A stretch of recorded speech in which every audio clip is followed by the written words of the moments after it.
Alrighty, fight fans. The EJ Boxing Live here and YTBC best channels in YouTube. Everyone's here to talk about the controversy or may not of Danny Garcia and Lamar Peterson at a catchweight. We have great channels here, so what we're going to do, let everyone introduce yourself and we go fast. Go ahead, Dana, introduce yourself to the people, bro. Alright, this is Dana Miller of Pot Shot Boxing. I'm based out of Raleigh, North Carolina, originally from Washington, D.C. And basically I'm a defensive style type of boxing fan, so you know, that's style of fights that I like. That's pretty much all I got. Alright, man, thanks for that, man. Boxing Beats and Rhymes, introduce yourself to the people like they know you're already the encyclopedia. Go ahead. I guess Beats don't want to introduce himself, so I just said it already. And we got Boxing Beats and Rhymes from the UK, and you know I'm gonna talk boxing with you guys, and we're gonna do it. All right, then go ahead, Michael. Introduce yourself to the people, bro. Michael, known as Brother J.R. to some, from the Pound for Pound Boxing Report, where we talk all things boxing. P4pboxingreport.wordpress.com is the blog page where you can find all the information about the Pound for Pound Boxing Report. U.S. based, South Carolina specifically. I'm here to talk boxing for a bit. Shit, man. We got Carolina people in the house, boy. Go ahead, Natty. Yeah, Mr. Not to Turn on One, man. Blackbird Sugar, this YouTube shit. You know what I mean? Based in the United States, man, of Kingston. So big up to all my yard people. Them, Errol Spence in the building. You see him bring that flag through. Yes, not. Go ahead, Chris. Introduce yourself, Chris. Chris Cabana, represent North Carolina, boxing fans paradise, and we live free boxing on Facebook. Get at me. Chris, man, why you so close to the mic, man? Chris, you Chris, you too loud, boy. Damn, Chris gonna kill us. Oh, my bad. Chris, you mute yourself, man.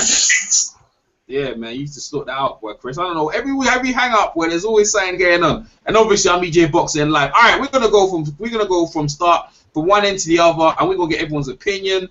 Read in the comment section. You're listening, so you can leave your comments. We comment on that, and then we have a round robin debate. Then we talk about upcoming fights. So it should be good hang up. All right, so we're gonna start with Natty. Cause I know Natty's dying to get out. Cause we and Natty talking. Natty, tell the people your case. Put your case forward. Hey, everyone needs to mute themselves, by the way, and no one interrupt the person talking. And so that's how we're gonna do it. Yeah, go ahead, Natty. Full disclaimer: I picked Danny Garcia to win this fight, in a close fight, until the end came by knockout in about the 8th round. That did not happen. What I did see happen though was I saw Lamont Peterson boxing or moving very beautifully. You know what I'm saying, for the first 7 rounds, but he was not letting his hands go. He was not countering effectively. He was not even though he was making Danny Garcia miss, he was not making him pay. I mean, he was throwing that jab out there. The jab was relatively effective. You know what I mean? However, it wasn't always landing. You know what I mean? As a matter of fact, it was more than half the time it was used to keep Danny Garcia off balance, more than to injure him or to hurt him or to set up any power shots. You know what I mean? And that was my problem with Lamont Peterson for the first 7 rounds. He allowed Danny Garcia to win those rounds because he showed me in the second half of the fight that he could have got him out of there at any given time. You know what I mean? He could have controlled this fight as soon as he wanted to. So to be blaming judges and things of that nature for Lamont Peterson losing the fight is completely ridiculous to me. You know what I'm saying? Lamont Peterson lost this fight on his own. You know what I mean? He was in that ring thinking he was Willie Pep. You know what I mean? believing the myth that Willie Pep winning rounds without, you know what I'm saying, landing any punches and things of that nature. And that's not how it worked out. The more effective shots through the first 7 rounds, in my opinion, was landed by Danny Garcia. Yes, he had to work hard for them, but he was the one landing them. He was the one making the fight. Now, at round 8, that's when Lamont Peterson decided like he wanted to dominate. You know what I mean? That's when he decided that he wanted to get on the inside, you know what I'm saying? Counter off his jab, land right hands off his jab, land those devastating hooks to the head and to the body, jab up and downstairs. That's when the jab became authoritative, you know what I'm saying? Before that, he wasn't doing that. He was moving. He was moving beautifully. I love that. I'm a fan of the boxer. You know what I'm saying? I love pure boxers. That's my favorite kind of style of boxing. You know what I'm saying? But however, the pure boxer has to land effective punches off of making his opponent miss, hitting the opponent and not getting hit. You know what I'm saying?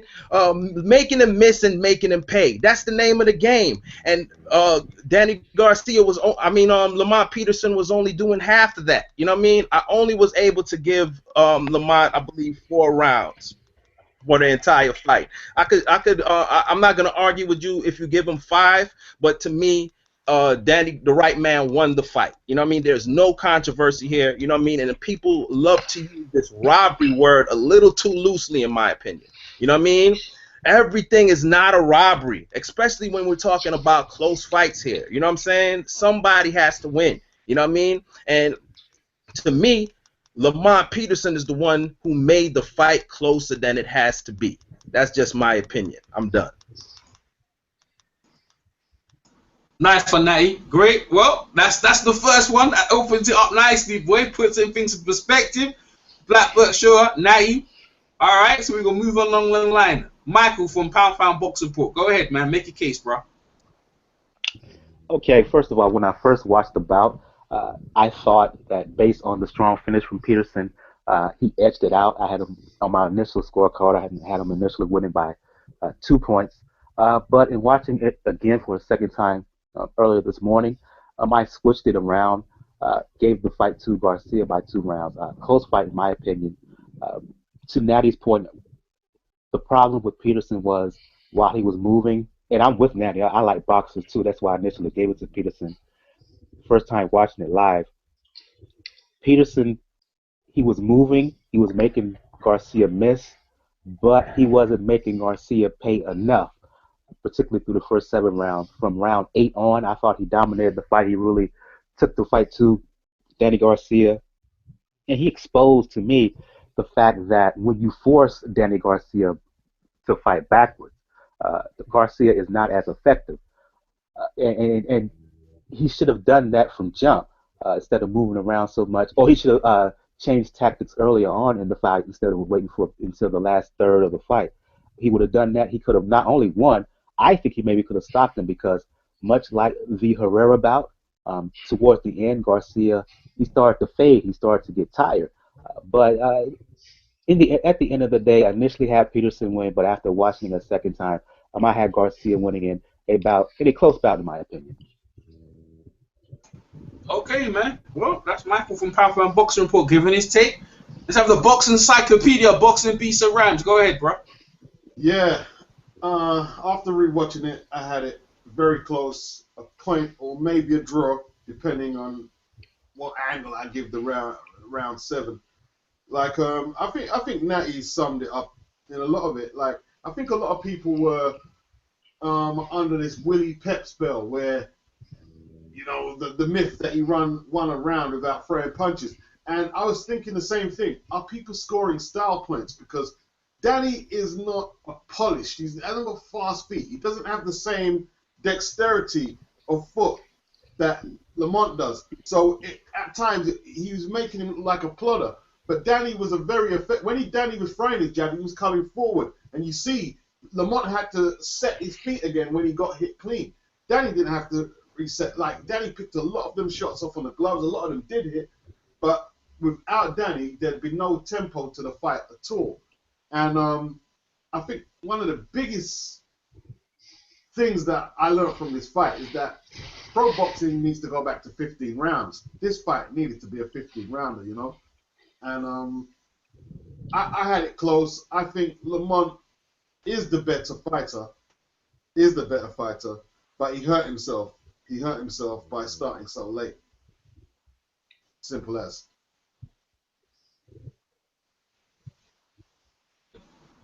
All right, Beats, thanks for that. All right, let's go, Dana. Make your case, bro.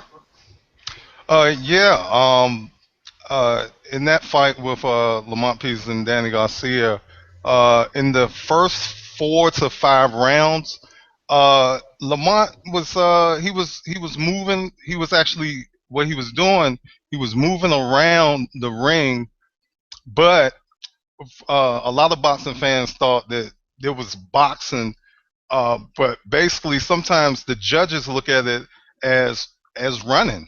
So, and if I think if Lamont Peterson would have just sort of boxed from in and out instead of circling Danny Garcia in those first 4 rounds, he may have gotten the decision. But in my opinion, I think the right person won the fight um, because of the earlier rounds. Lamont Peterson did come on late. He just started too late. I think about round 5 is when he started to really come on and try to put pressure on Danny Garcia and back him up. But at the end of the night, I think Danny Garcia just packed too many rounds in early from the referees, and again, it wasn't anything that Danny Garcia did, but it was everything that Lamont Peterson did when he was moving and boxing, but at the same time, even though Danny Garcia did not was moving forward, sometimes the judges look at that as, well, he's the guy that's initiating the action. So those first 5 rounds could have definitely been the difference in the fight, and so I had no problem with Danny Garcia, winning a close decision. But I think next time, hopefully, there's a rematch, and we'll see what happened there, because you can definitely tell that Lamont Peterson, in my opinion, he's the better fighter of the two, but Lamont Peterson's game plan just started a little too late for him to get the W. Okay, thanks for that, Dana. All right, Chris Caban, go ahead, Chris. Yes, we all watched the fight. Chris. I watched the fight twice this morning. I saw you, man, had the same score, 115 to 113. Yo, Chris, you're ready to start. I'm trying to tell him, bro. Like, I don't know what the frig, Chris, bro. But every time, I don't know, he does some hocus pocus. I'm gonna bring him back in a sec. Yeah, he needs to. It's too loud, man. He gonna murder someone with that speaker. Hold on, he gonna jump back in. He gonna call back in a minute. Someone else, who just jumped in? Ashley Knuckles. Ashley, what you saying, bro?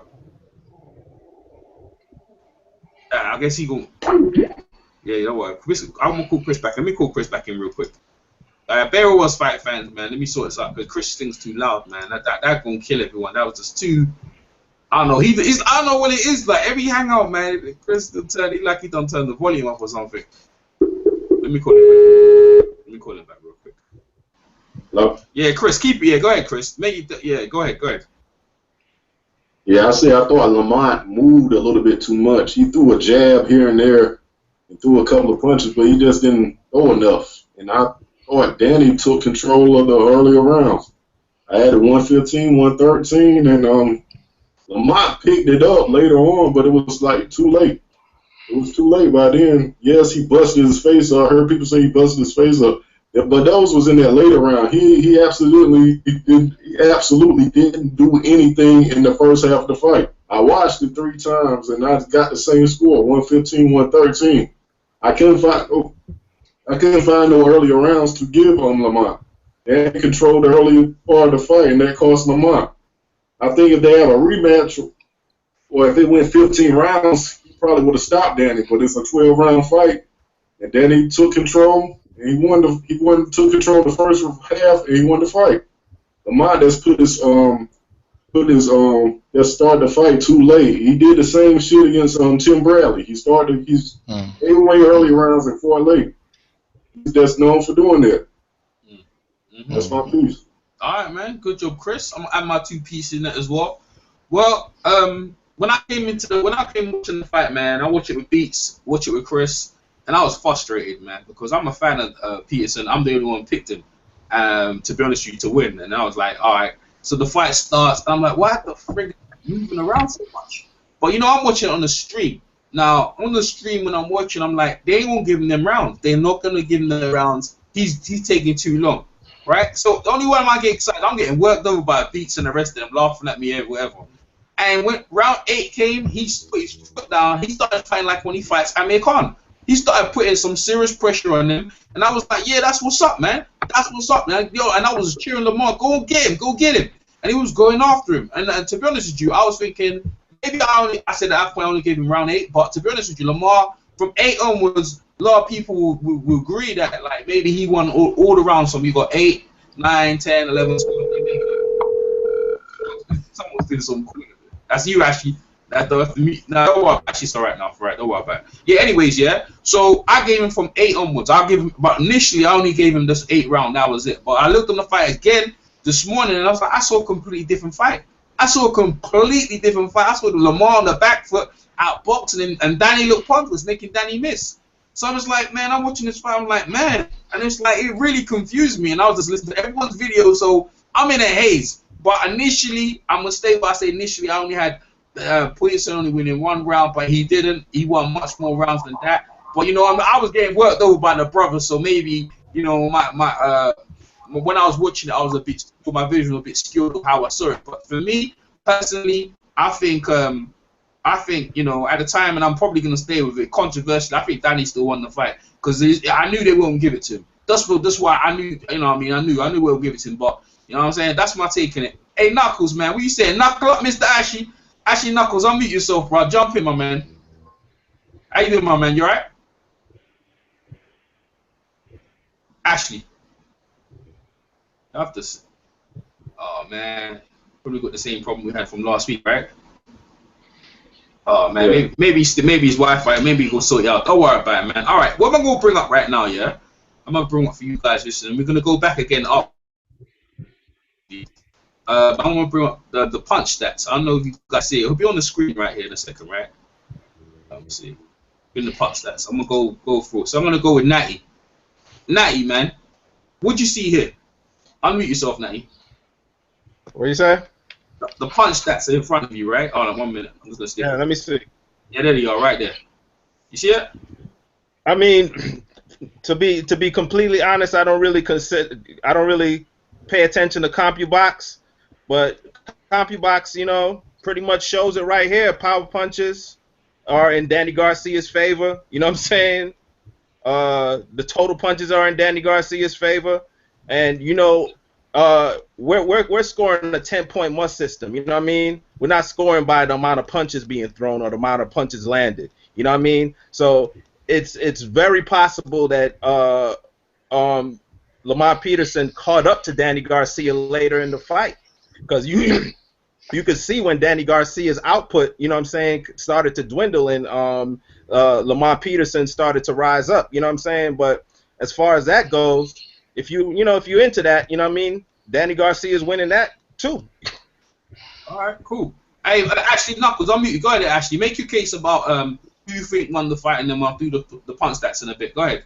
Testing, Mike, testing. Y'all hear me? Yeah, man. Yeah. Mic check on 1, 2. Go ahead, bro. Oh man. You got another one. Yeah, he got another one. All right, we move on to It's Mike. the Android. It's the Android device. Yeah. No, we go. All right, hey, Mike, unmute yourself, Mike. Yeah. All right, so we got the punch stats. So what's your take on the punch stats, my man? Okay. Garcia threw more, but total punches connected. It was about even. On the other hand, Peterson, he threw more jabs, landed more jabs. I'm with Natty on this one. The punch stat, it only goes for so far for me. Garcia threw more power punches overall, landed more power punches overall, while Peterson threw more jabs and landed more jabs. But I push back against that some because Peterson wasn't as effective earlier while Garcia was, and Garcia's faded late, and that caused Peterson to catch up. So punch stat numbers, that goes only so far with me. I just go by what I see, and I don't rely that much on a punch stat punches, because punch stats can be deceiving in so many ways. Okay, all right, cool, cool. Ashley Knuckles, you think working now? Ashley Knuckles, unmute yourself, bro. Or maybe he's froze again. I just probably froze again. Boxing Beats, what do you think about the punch stance, man? The punch stats, they are what they are. You know, like I'm very much a visual what I see, guy. The punch stats, they hold some weight, you know, in depending on how you use them. But you know, here's the thing: it was a good fight. Watching it again, it was a really good fight. What the punch stats tell me is that it was a close fight. It was a very close fight. A lot of people think Peterson won. I think he styled on Garcia a lot, and there's validity in that too. It's called ring generalship, and if you can use that to your advantage, like Leonard did Hagler, no problem at all. The thing is, though, the only problem, the reason why there's such an outcry for Lamont, in my opinion, is the climate we're in. Like this fight here it needs to be done again, but it takes so long for promoters and networks to get fights cracking. Like, you know, you have to wait 6-7 months, and by that time they're gonna go a different direction and this and that. Like, to me, this fight could happen in 3 months. 3 months time, it could happen again. They should just look. We need to go again. 3 months time, it happens again.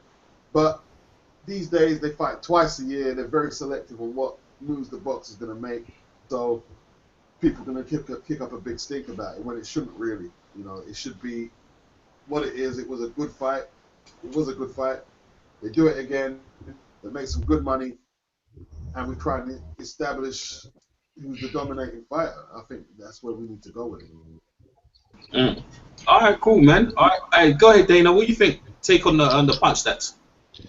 Well, what the punch stats show me is pretty much Peterson was the more accurate fighter, and Garcia threw and landed more.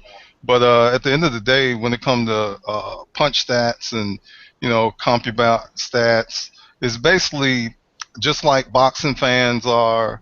You have defensive type style boxing fans, and you have aggressive style boxing fans. I think it's the same thing lies within the judges. So it's all in what the judges see, in my opinion, as far as those punch stat numbers go. Um, at the end of the day, Peterson was more accurate. I do see why some people think he may have won the fight, but at the end of the day, Garcia won this fight basically based on Lamont Peterson's.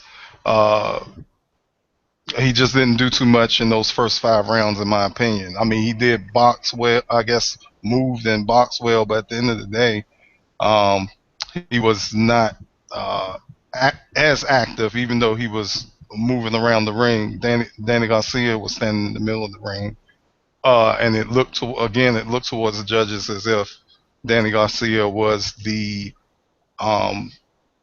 more active fighter. But at the end of the day, punch stats it just shows me Garcia landed more. Peterson was more accurate, and then it's just based on the judges. What type of judge is judging the fight? Is it an aggressive style a judge that likes aggression, or a judge that likes defense? All right, man. So we have some. All right, man. Thanks for that, Dana. We got Fair Shake over here, Ashley Knuckles, and Jay Dills. So I'm gonna go with Ashley Knuckles because I did ask you for it. Ashley Knuckles, what's your take on the fight? Ashley Knuckles on mute. Okay. Fair Shake. Fair Shake. Boxing. Unmute yourself, bro. There you go. Give us your take, bro. Yeah, we can hear you. Go ahead, man. This is gonna be interesting. Go ahead, Fair Shake. Man, listen, man. Like I said, I thought Lamont Peterson. I mean, to me, he made Danny look silly, man. He made Danny look like a fucking foul. I mean, I don't know, man. I just thought he outboxed him early, and I thought he outfought him late, man. Danny had no answers for nothing. I mean, absolutely nothing. I mean, Danny didn't cut the ring off. Danny couldn't land clean punches. Danny couldn't land I think he landed probably 4 clean punches the whole fight. I mean, that shit was terrible, man. I thought it was a terrible performance by Danny Garcia. I mean, but he looked exactly how he looked in training. Exactly how he looked in training, he looked in the ring. Slow. Very slow. And now when I was watching the train, I said the same thing, like, damn, why they training him so slow? And he got in there and he performed slow. And I don't know, he didn't have an answer for nothing, man. He wasn't the ring general. He didn't dictate the pace of the fight. You know what I mean? He didn't I don't see I don't see what angle you can say he won on. I mean, I can't give him nothing. I can't give him anything, you know, nothing at all. I mean, I don't even believe he landed 173 punches. I'm not agreeing with that. I disagree. I disagree. I didn't see him land 173 punches. I don't believe that. It's the You know what stats. I'm saying? The I mean, Go ahead. a punch that ain't nothing but a person saying a punch was land. So I mean, you can be your own punch that person. And I mean, a punch that is just a person. I mean, it's just a person counting punches. So I mean, I think it seems as though that fight was designed for Danny Garcia to win it. I mean, unless he's gonna get knocked out, they gave that to Danny Garcia. They gave it to him. I mean, that's just my opinion. But Lamont Peterson not gonna complain, so I ain't gonna complain. But you know what? Yeah, this is one thing, man. Because you know what? You and the rest of there's loads of people in the YTBC feel that way. But me, Natty, Mike, Dana, Beats, like it's good to like. Because I'm not gonna lie, when I watch it again, I saw something completely different. And if you're saying the stats, I mean, with the stats, you don't really like, people using the stats to quantify their argument with Lara and Canelo. But like you say, you know what I mean? Like, I don't know, man. Like, it's just maybe it's just one of them ones. Like you said, Lamar ain't really complaining too much. But actually his brother is though. His brother's complaining. His brother's kind of pissed. Yeah. I seen that his brother was complaining, and I seen when Barry Hunter was kind of complaining too. Barry Hunter was being real politically correct with his complaining, and Lamont is not even voicing no kind of opinion at all. So I don't know, man. It's kind of interesting. It seems like they got some kind of gag order in place or something. It's weird, man. It's like they can't talk the way they want to talk. And I mean, it seems very odd because usually somebody would be, it's like nobody's disgusted. And it's like his brother was real disgusted, was real disgusted. But maybe his brother, ain't get the message to keep it a little quiet. Yeah, the memo. Yeah. The memo. Didn't get the memo. So I mean, I don't know. It's very strange, man. It was very strange. I mean, but I could understand how people gave it to Danny Garcia. I'm not knocking nobody's judgment. If that's how they feel that Danny Garcia won, then I can't knock nobody's judgment. My opinion, I think that Lamont Peterson dominated that fight. I mean, he made him look silly. He just totally outclassed him. He outclassed him. I mean, I think if you think Herrera beat Danny, you really got to think that Lamont beat Danny. I mean, what did Herrera do that Lamont didn't do better? I just don't. I mean, I like somebody to explain that to me because I just don't. I don't know, man. That's just my take on it. It was a good fight, though. I loved it. All right. We're gonna open it up now. Everyone unmute yourself, man. So we go one at a time, man. So what's your take on what Fair Shake said? We're gonna start with Natty. Yeah, go ahead, Natty. What's your take on what Fair Shake said, bro? I mean, that's Fair Shake's opinion, and I respect Fair Shake's judgment. You know what I mean? The man boxes. You know what I mean? He knows his boxing. But I just gotta disagree, man.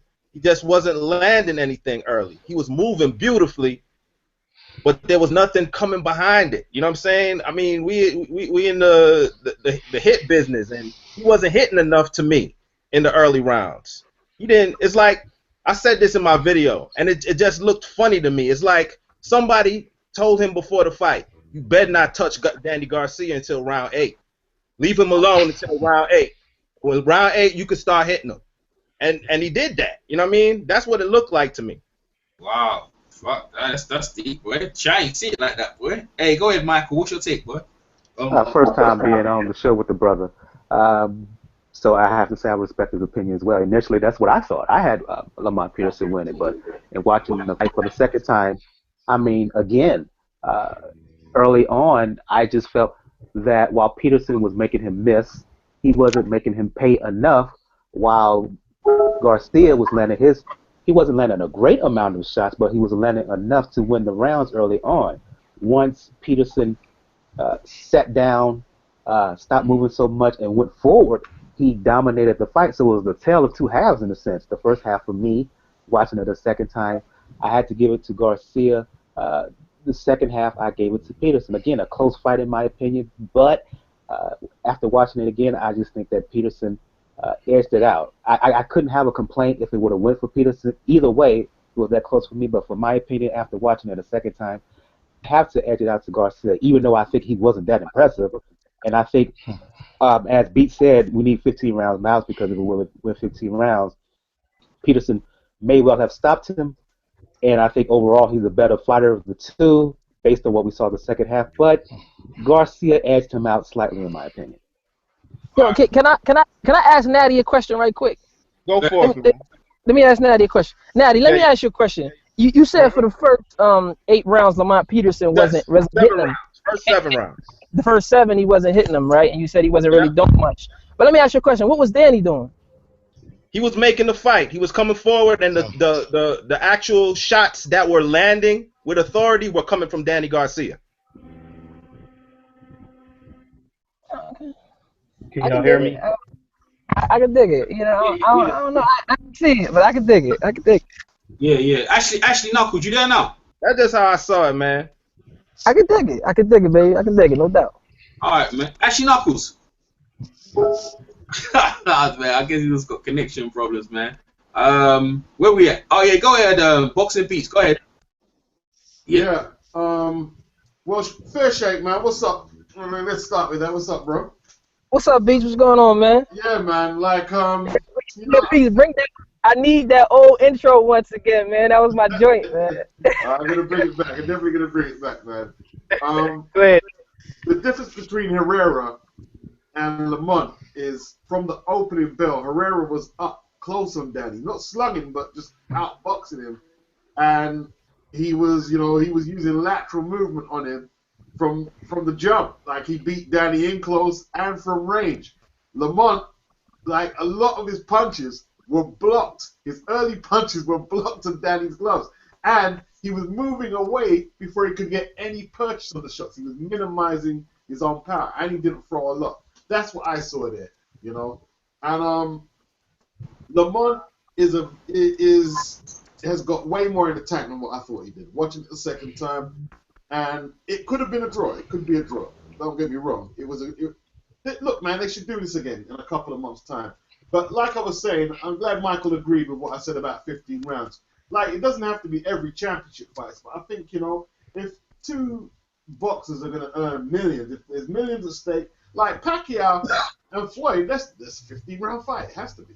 That has to be a 15-round fight. You know? And then you can really, you know, stamp some authority on the game, man. But that's all I got. Yeah. All right, Dana, what you say on what Fair Shake said or anything, man? Yeah, I pretty much agree with Boxing Beats. He was Danny Garcia.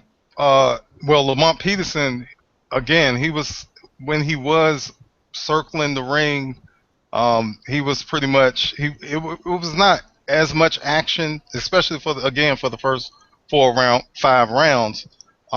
He was throwing his jab, but then like Beats was saying, Boxing Beats was saying, he was backing up. It was almost like he was, trying to hit, and hopefully nothing, comes back at him in those first 4 or 5 rounds. The difference in between Herrera and Lamont Peterson is Herrera did start early his assault, and he moved forward, as opposed to where Peterson just did not, especially again for those first 4 or 5 rounds, which frustrated me. So I think that was the difference in the fight, was the first 5 rounds of the fight, and I can't disagree with Danny Garcia winning the fight. All right, cool, man. Thanks for that, Dana. Chris Caban, what's your take, man? Still got the same take. I scored the fight 7-5. Danny Garcia. I thought Lamont just started too late. I think if it was a 15-round fight, he probably would have knocked Danny out. But it's a 12-round fight. He just didn't start early enough. But he was beating Danny ass in the second half of the fight. I agree with that. But the first half, Everybody saw that. Hey, fight again. I'll take Lamont in the rematch though. Okay. Yep. Ashley Knuckles, man, you there? Ashley People Knuckles. freezing up. Yeah, he need to try. I think he probably like. I don't know. Some cats do it on their phone. They need to try and get. Need to get on a PC because the Android is not working on here. Seems. Yeah. Like guys need a PC. So all right. Yeah, I don't want to say one more thing, man. I am not a Lamar Peterson hater, man. This is like the first time I ever picked against him. Ever since I've been picking, I was one of the only cats on in the YTBC that picked Lamar Peterson against Victor Ortiz. You know what I'm saying? And I think he got the victory, even though they gave him a draw, and everybody was in my comment section like I was crazy. You know what I mean? I picked him against Tim Bradley. I picked him against Amir Khan. You know what I mean? I like Lamar Peterson.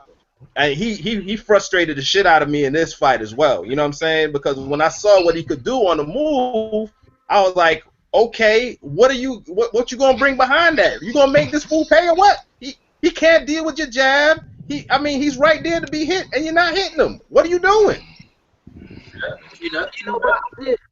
I did think. I mean, I will say, man, I don't understand why Lamont started so late, though. I mean, he like as far as being aggressive. I think he should have started that early. I do agree with that. Yeah. I mean, I think he could have stopped him. I think he could have stopped Danny. I think he could have stopped him in the same fashion. In the same fashion, he stopped Victor Cayo. The same kind of fashion. Yes. Grinding him out and stopped him. And he didn't even have to start coming inside early. He could have been boxing on the back foot just like he was, but let loose a counter right hand, let loose a left hook every now and then, let loose a 1-2 combination, 1-2-3 combination off of making Danny miss like that. Yeah. Well, I got a question, fellas. Show the judges that you fighting. You know what I'm saying? Yeah. I got a question, fellas. What did you think about the weight situation? The fact that this was an over the weight bout, and the fact that Peterson especially moved so much in weight. He was reported coming to the ring at 165. Garcia coming in at 157. 157. What do you guys think of the weight situation? Stop fighting at 140. Straight up. Dana, what do you think of Dana? Go ahead, Dana. We had some super middleweights in there last night, man. Yes, man. Right. Yeah. Hey, let me. Hey. They said they weighed them with their clothes on though, so that's kind of like, I don't know why the hell he did that. That's unprofessional.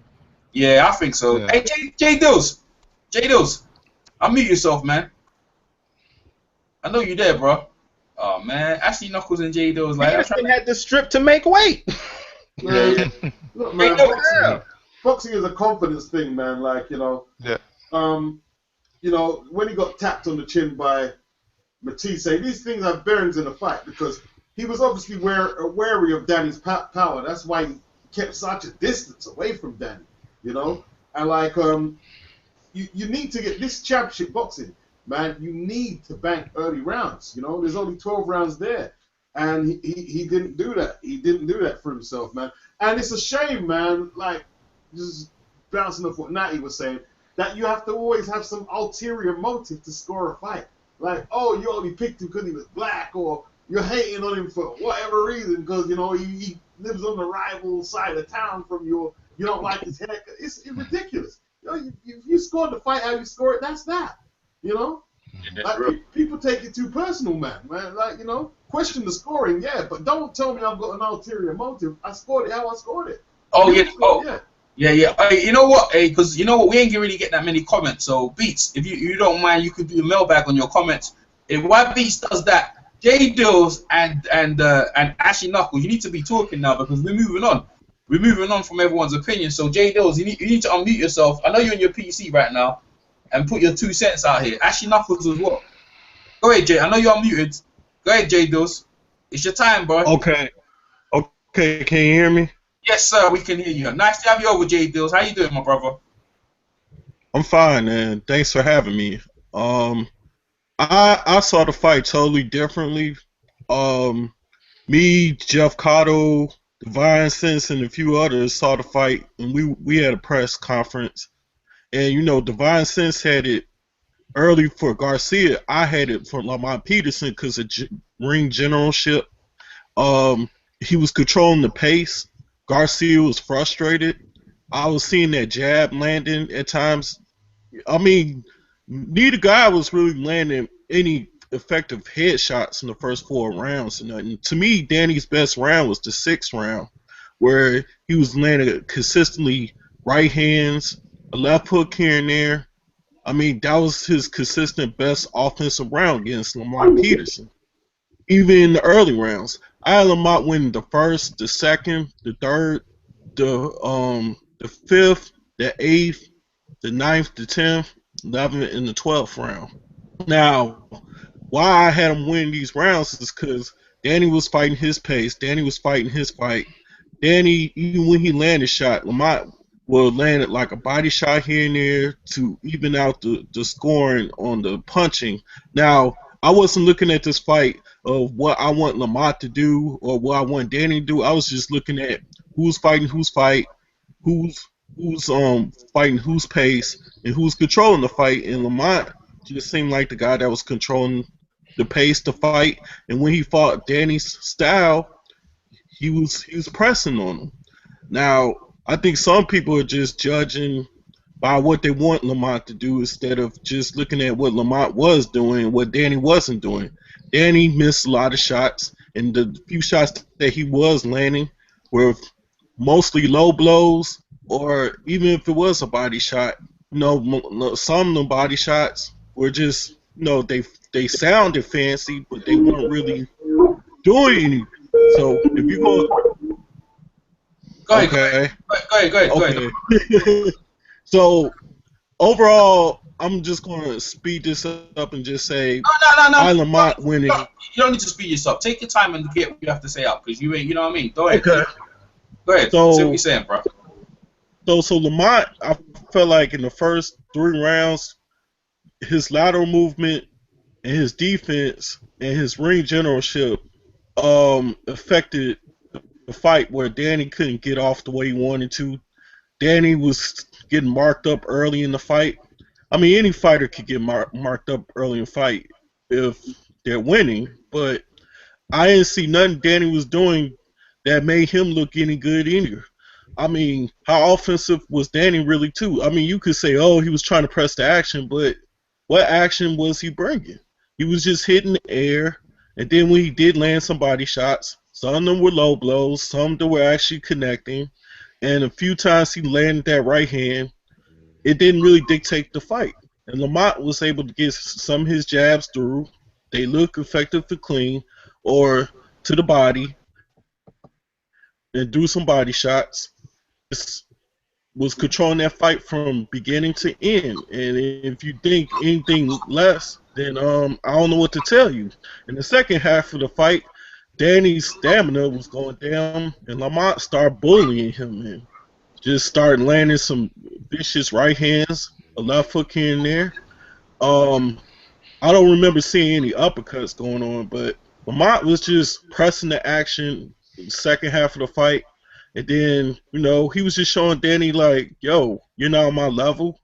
You can't even match me skill for skill, and I'm just embarrassing you. And it just looked like that, man. And I just had Lamont winning this fight by 4 rounds at least. But I mean, I see where you guys were seeing too, but at the same time, I'm saying to myself, well, what was Danny doing that was really winning those rounds too? Damn, so man. I was just like, I mean, what was Danny Garcia really doing that made you say, oh, Lamont won that? I mean, Lamont was losing this round. Lamont, because he wasn't offensively effective, but Danny Garcia wasn't offensively effective neither. I mean, but hey, if that's how you score the fight, that's how you score the fight. We all have different opinions.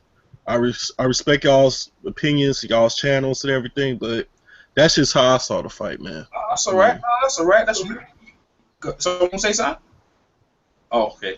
It's me. All right.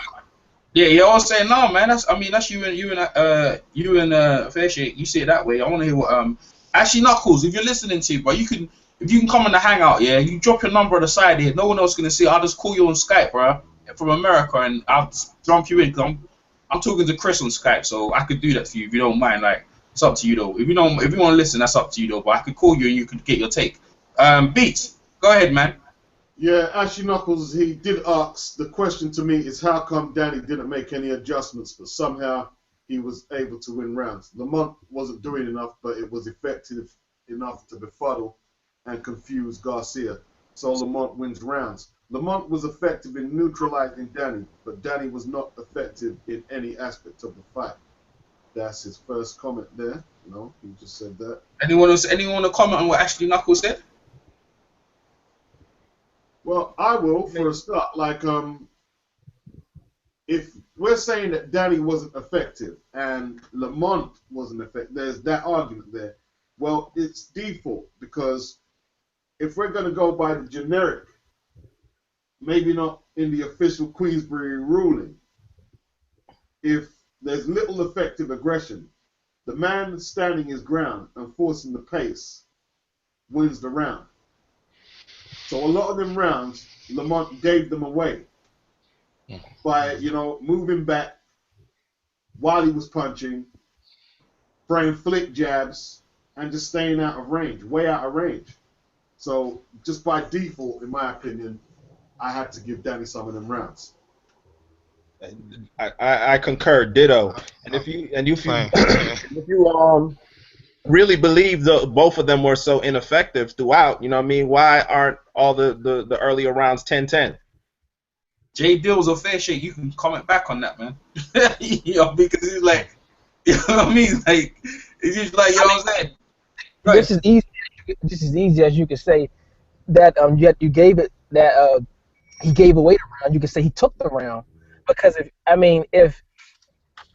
if what Lamont did, everything Lamont did, Danny Garcia had to react to what Lamont Peterson was doing. Lamont Peterson never had to react to what Danny Garcia was doing.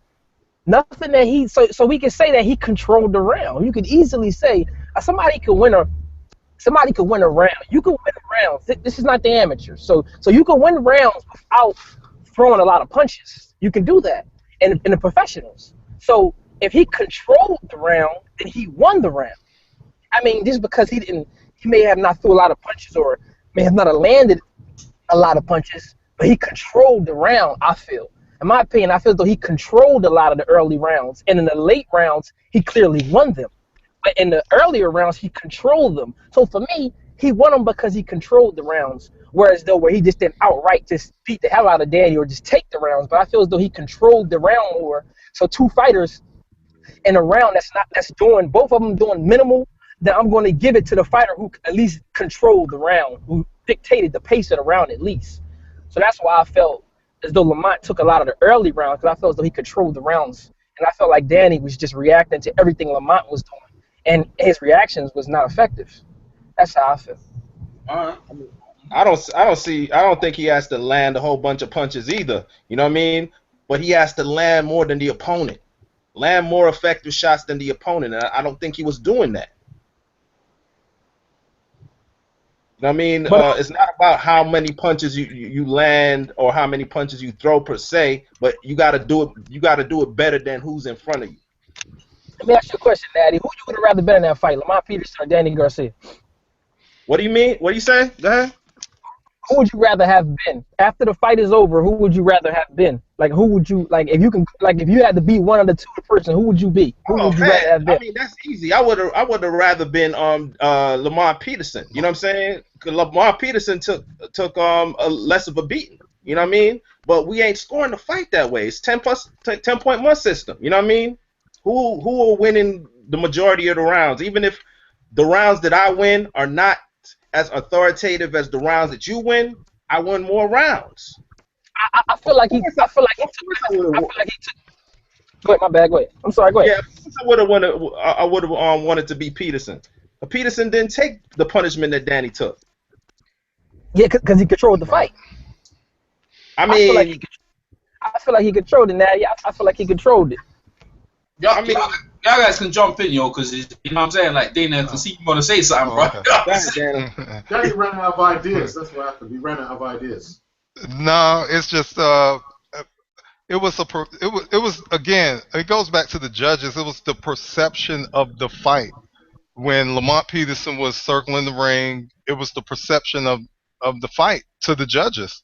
And yeah, they both were kind of inactive, but by Danny Garcia moving forward and trying to hit Lamont Peterson, it looked as though maybe he was initiating the action. That's why I have to give those early rounds to Danny Garcia. And another we can go back to when Mildred Taylor fought when he fought Julio Cesar Chavez. There we go. I mean, hey, he was beating.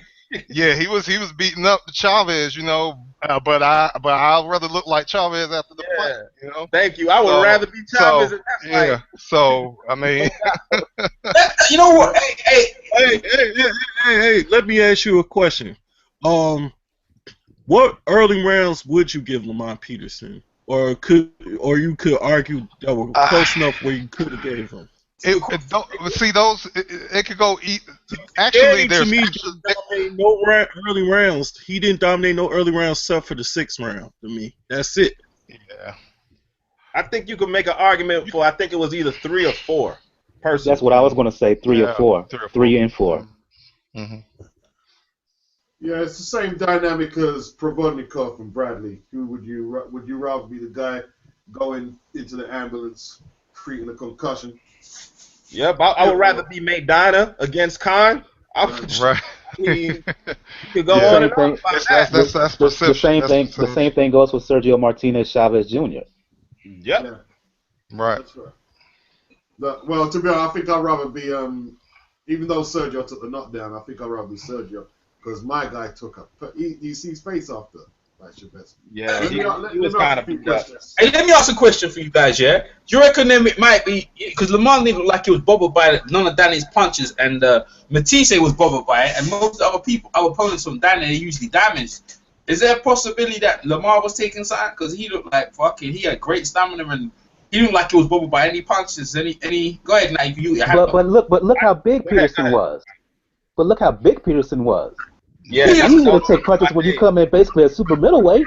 Middleweight, right? It was the weight.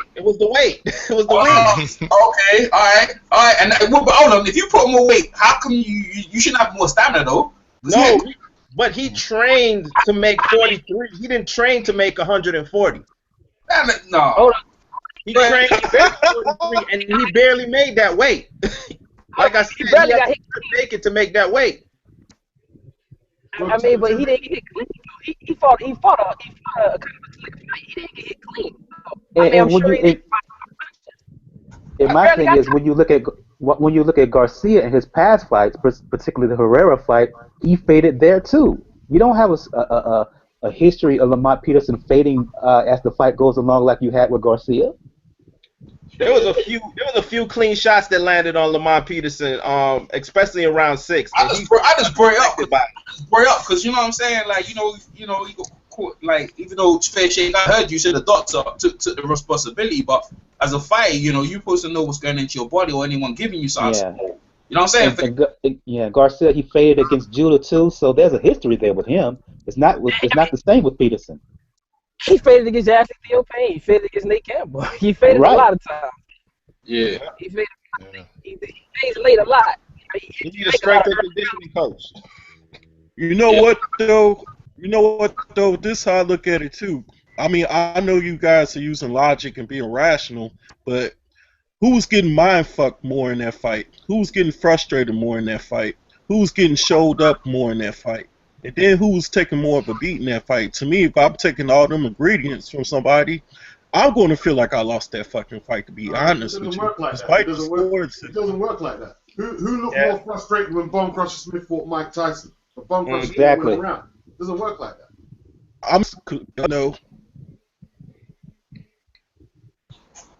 Hello?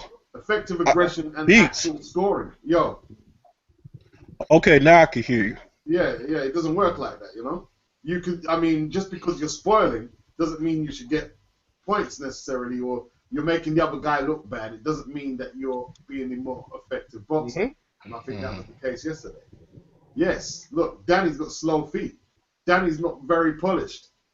But you know, he was the guy. If there was no effective aggression, he was the guy trying to make the fight. Lamont, like you saw Danny stop and saying, like, "Man, you're just milling." I don't call it running. I call it milling. You're just milling. You know, and that's Hey, Beats, let me ask you this now. All right, since you're gonna get technical, now let me ask you this question. My question to you is, do you feel like going to the next fight, Danny Garcia could beat Lamont Peterson? No. All right, I rest my case.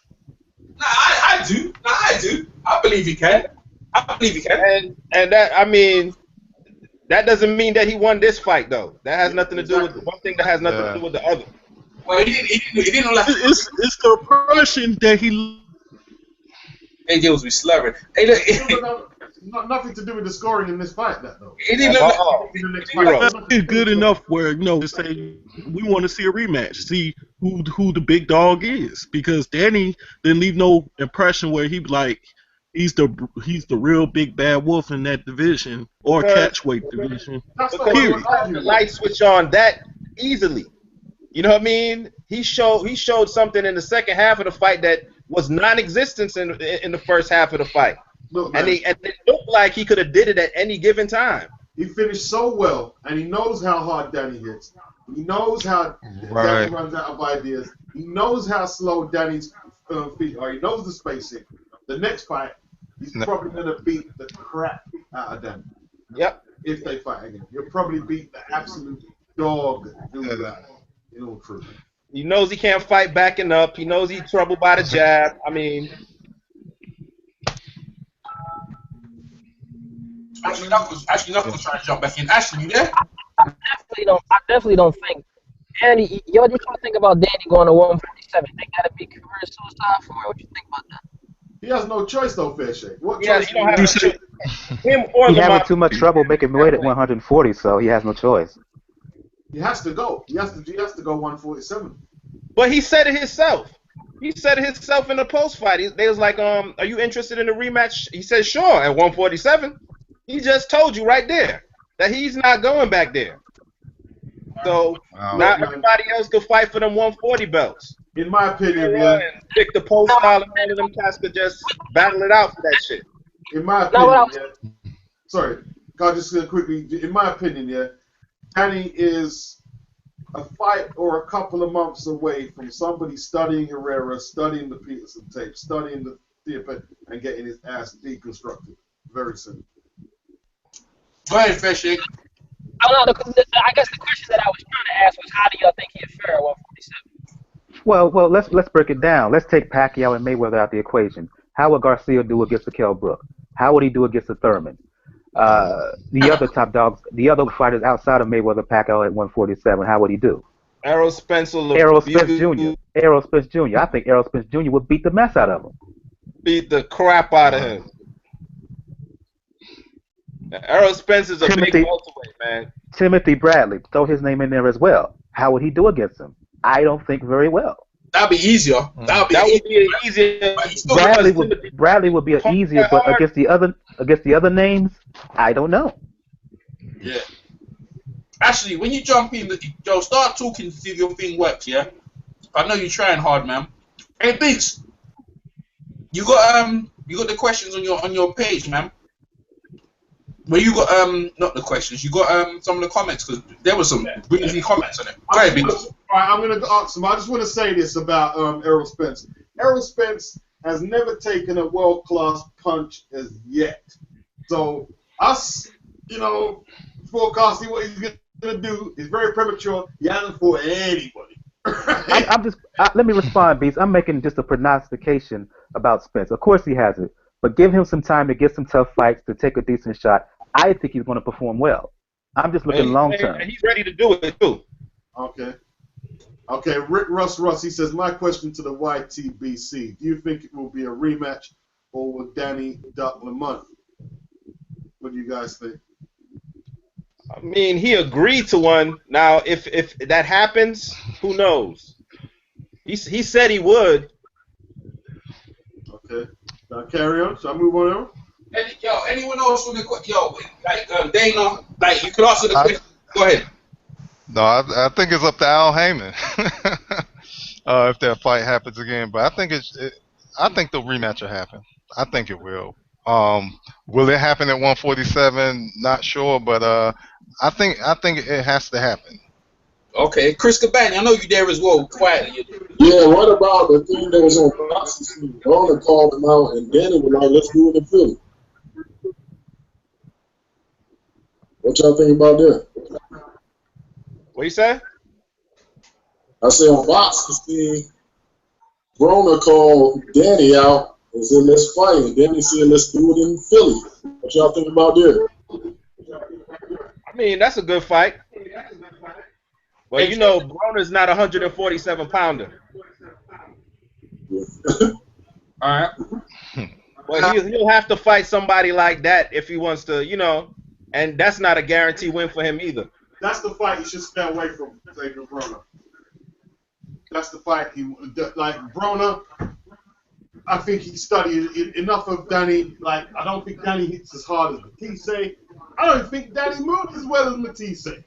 Everyone's right. Danny's getting bombed on tonight. I just think Broner's style, yeah, because look, Broner likes the pocket. Danny likes the pocket. I think, I think the shoulder work roll could work well for Broner in that fight there. I think he could do some damage in that. I think Danny should make. I think Danny. I don't know. I can't really give Danny no career advice. But I'd love to see the Broner fight. I'd love to see it. I think it's an even fight. I've got Broner winning it. Hey, Beach. I can see that. Hey, Beach, you got echo coming from background, bro. Okay. I don't know what that is. There's echo coming from you, man. Hey. Does anyone else want to answer that question? Hey, not Beach. Yeah, I'll answer. Hey, J Dills, it's you. Go ahead. Hey, J Dills, there's an echo coming from you, bro. Not you, Beach. It's from you, J Dills. Yeah, I know what you got in the background. I think you got YouTube in the background or something. You need to mute it, bro. Hold on for a second. Yeah, you mute yourself. Go ahead. Hey, Beach. Okay. Given quality for life. He said he's got to watch the fight again. Rounds 1 to 6. He saw nothing great from either fighter. Both landing under 10 punches per round. It was whack. Lamont was running more than anything. Don't get me wrong. Some of the movement was keeping him out of harm's way, which was smart. But he didn't attempt to make Danny Garcia pay for his wild, sloppy punching.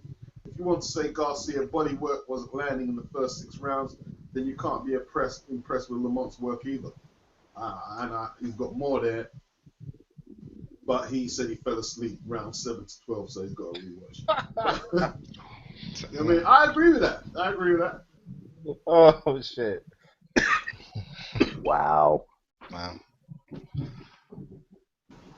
You go to the next one, man. Okay, I'm going to go to my... Go to the next one, unless you ask any questions. Go to the next one. Okay, 78 Sports TV said, wow, Beats and Errol, this is off my channel. We're going to have to watch this again on Skype. Lamont Peterson won easy, in my opinion. Cold-blooded reply to that, he said, I saw it the same way. Peterson outboxed Danny in the first half and beat the shit out of Danny in the second. I would love to hear your commentate the fight live over Skype. That would be interesting. I replied and said I watched it again and I had Danny up by 1 point. I wouldn't do that, man. I'd get striked. I won't put it up on YouTube, though, but I don't mind commentating it, but...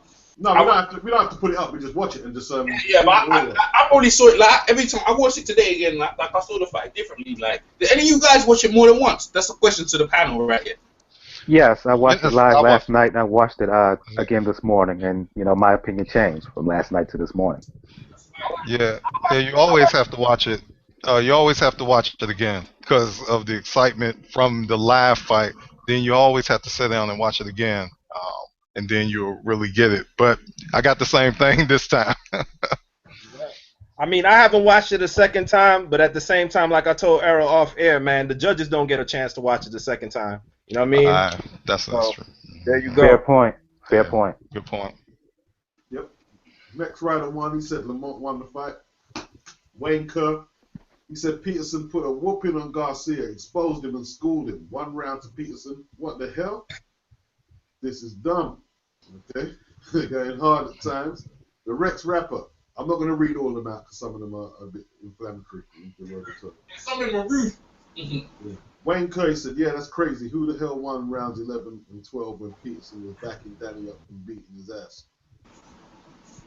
The Obianumi, he says, I think you dudes should watch the fight again, man. Garcia is a one-dimensional fighter. Lamont outclassed him with movement, elusiveness. He walked Danny down at times. He did whatever he wanted to Danny. I thought Danny would stop him. Charlie Parker, he said Peterson gave the fight away, did close to nothing the first half of the fight, but he did beat Danny up in the last few rounds. Bin Umar, he said he rewatched it. Lamont won the fight clearly, had it 9-3. Okay. Marcus R, what do you think of Bin Umar's scorecard? 9-3. Hey, Chris had it like 2 rounds to Danny. Like anyone else had it like 2 rounds, 3 rounds, anyone else? I had it 84, but 9-3. I'm fine with that. Okay. Watching the second time, I had it 2 rounds for Garcia. Yeah, man. Marcus R, we should sit back and take note how differently people can see fights. Yes, indeed. Yeah, it's a good idea, man. You know what I mean? It's not easy being a judge, man. No, it's not. We give judges a lot of shit. So CJ Ross might have been right about her decision with Floyd, right? I don't fucking go with that. I won't go that far, but you know. You know what I mean? Might force that fight again. Yeah. Good comment. I'm joking. Go ahead. Cold-blooded. It's a subjective sport. Still, I don't see how anyone could score the fight for Danny. Shit is crazy. I don't know about that. Nathan Sterling, how on earth does Garcia do it? It's really annoying. Peterson should have won this. The more talented boxer loses this with too much early running, and the Garcia show carries on with the most wooden actor possible. Okay. Go, say what you saying, eh? I was like, we gotta understand these comments, man. Danny Garcia is coming into this fight with a lot of hate behind him. You know, he gave us the Rod Salka fight. He gave us, Marisa Herrera. You know what I mean? He's in the doghouse a little bit. So wouldn't Peterson have equal hate with the testosterone stuff as well? Yeah, a lot of people just like him. A little bit, but a lot of people done forgot about that shit, to be honest with you. I don't hear people talking about it as much. No, they ain't, man. I hear people talking about Danny Garcia. He's a cherry picker all over Instagram. I don't see them going in on Peterson like they're going on Garcia. In England, they're getting on Peterson. Some, not me and Beat, so other channels, they be getting on Peterson because, a calm thing, but they ain't never forgive him for that shit, bro. Mm-hmm. Yeah. Yeah. Why, Beat? D-Star Boxing, they didn't announce him as the winner, but I feel I got the prediction right. Peter won, in my opinion. Okay. Natalia S. Did we, the Euros, stay up for this crap? What? You say? Did we, the Euros, I think she's talking about me and you.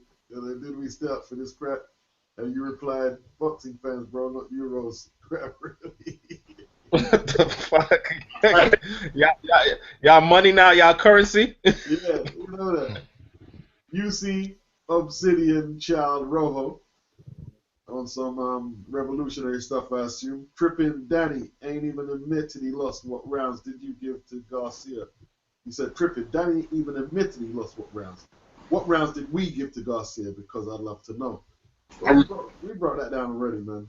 That's interesting, man. But the guy won the fight, and then that's that, man. You know what I mean? So. Tell the 2 halves, man. First half, Danny. Second half, Lamont.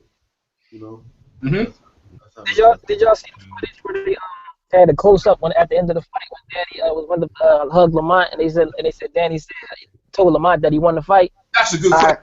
I saw that. Yeah, that's a good one. Good question, Fair Shake, man. Yeah, what you guys take? I don't know if that was edited though. I don't know if someone edited the fucking talk. I don't know if that was him. I'm not too sure. Look. If you're gonna ask me, it didn't sound very clear to me. I don't know if we know on that. Yeah, go ahead. Even if he did say that, he's not scoring the fight. He's in the fight. Look, if you're gonna ask me the question, justify your pick. That's all. If you're gonna ask me the question who looked like the loser, sorry. 1 minute, go ahead, bitch. Go ahead. If you're gonna ask me the question who looked like the loser, yeah, you could. body language, Danny looked like the loser. But maybe he actually thought he lost. Some people, listen, lots of fighters thought they lost and wanted this decision, whether that's wrong or right. You know what I mean? Yeah. That's got no relevance. I mean, if Danny scored it against himself, it's got no relevance to what you scored. Just because I doubt he was scoring. I doubt round by round he was writing down the scorecard. You know what I'm saying, of what he thought. I doubt it. Hey, Beach, we got some more comments. We got some more comments in the comment section. Go ahead, J Dos. Yeah, I have rounds 1, 2, 4, 6, 7, and possibly 10 for Garcia. And the rest were Lamar Peterson rounds. To me, that's how I scored the fight. So, if anybody wants to know my rounds, those are my rounds for each fighter. But you know what? We're going back. Hey, but yeah, thanks, J Dos. But going back to the talking, the editing thing. I don't know what they were saying. Only they would know. I mean, I couldn't read his lips. I watched it again.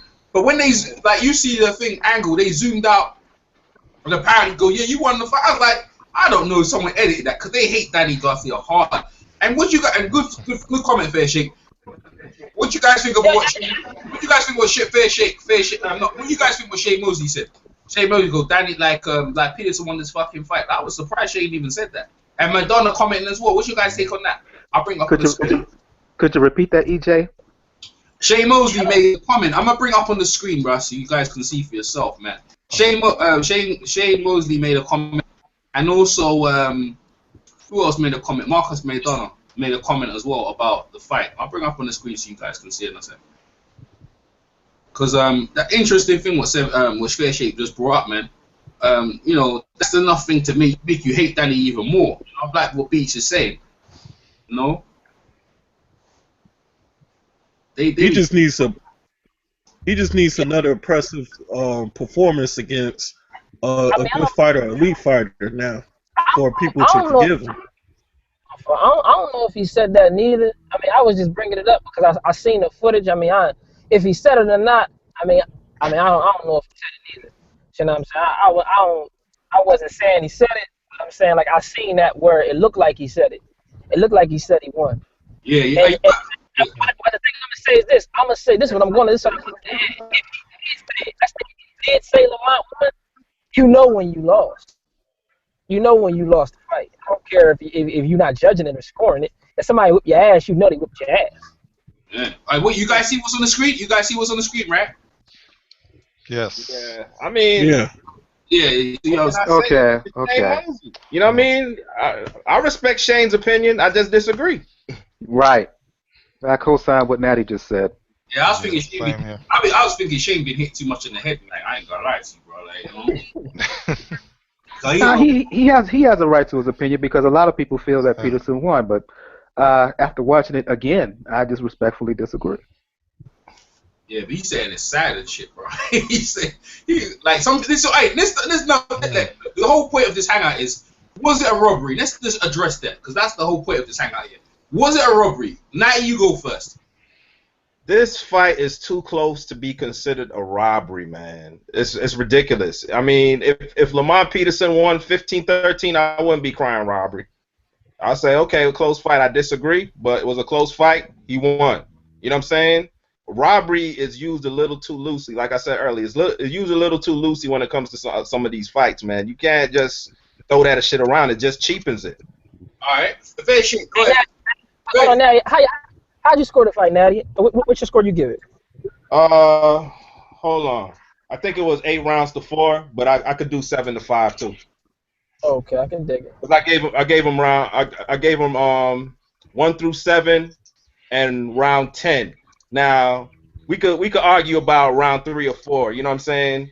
And then I'll give him one more round, but for the most part, I just gonna stick with my 8 to 4. Yeah, but go ahead, Fair Shake. You're up next, yeah. Fair Shake. Was it a robbery or not? Cause I know you know what I'm saying. What you think? Was it a robbery? Was it a robbery? You know what? Just by the way, everybody has a different. Everybody is judging the fight differently. I'm gonna say no, just because I didn't know so many people perceived it. I didn't know they perceived different like this. JD's muted, so. I mean, you know what? I feel Lamont won, but it's so split in half on the judgment. You can't call it a robbery just because it's split in half on the judgment. So I can't do it because one person see it this way, one person see it that way. I thought Lamont clearly won. I thought he dominated. I thought he clearly won. But so many people see the fight differently. So I mean, my personal opinion, I think is a robbery. But overall, I'm gonna have to say no because of what people say. Because of the it's split in half on the judgment. Well, they're fair shakes. That's fair shakes, you man. Like all right, Mike. You think it's a robbery or not? Robbery, I wouldn't go so far as saying robbery. Controversial, maybe.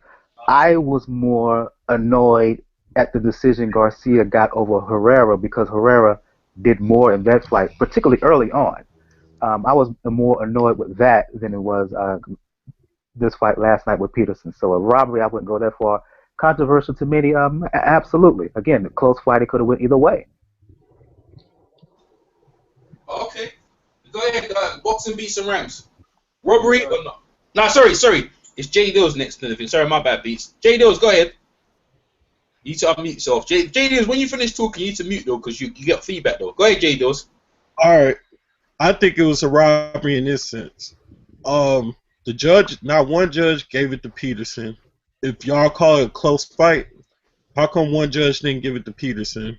When Peterson was fighting his fight, he switched it up in the second half. The first half, he was showing that he can control the fight. Even then, it was Danny who never adjusted. And when you look at the CompuBox numbers, it ain't too much of discrepancy. So in that sense, it's a robbery that not one judge even gave Peterson the fight. Then my second thing is Peterson controlled the fight. And then when he wanted to whoop his ass, he whooped his ass. And he showed that he could do that. And then the third thing is, I mean, what Dana just said, or was it Mike? I can see the controversial side, but it was just nothing Danny Garcia did that told me that he won that fight. Even in the early rounds, even if you subjectively say this was close rounds and stuff, what about the second half of the fight? I mean, even Nat Turner just said he only gave Danny one round after the seventh round. Like, what did Danny really do? And he faded.